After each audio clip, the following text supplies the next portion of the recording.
జగన్మోహన్ రెడ్డి గారికి అయ్యా పార్టీ పరంగా ఏమన్నా మేము మీ గురించి ఏదైనా మాట్లాడితే క్షమించండి. అవి పార్టీ పరంగా రాజకీయంగా చేసిన విమర్శలే తప్ప వ్యక్తిగతంగా నాకు మీ మీద ఎలాంటి ద్వేషం లేదు.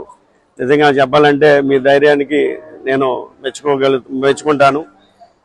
ఎందుకంటే చెప్తున్నానంటే అటు విశాఖపట్నం నుంచి ఇటు తిరుపతి వరకు లేదంటే 25 ఎంపీ స్థానాల్లో 5 రిజర్వ్ స్థానాలు తీసేస్తే మిగిలిన 20 స్థానాల్లో 19 స్థానాలు ప్రకటించారు. 19 స్థానాల్లో బీసీలకి చాలా పెద్దపేట వేసి 11 స్థానాలు మీరు బీసీలకి ఇచ్చారంటే మీకు అసలు పెద్ద అభిమాని అయిపోయాను అసలు.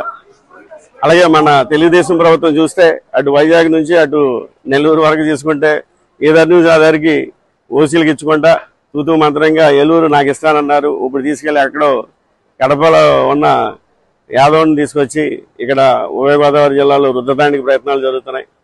అది ప్రజలు ఏ విధంగా ఆమోదిస్తారు ఏంటనేది అది తెలుగుదేశం పార్టీ అధిష్టానానికి వదిలేస్తున్నాను.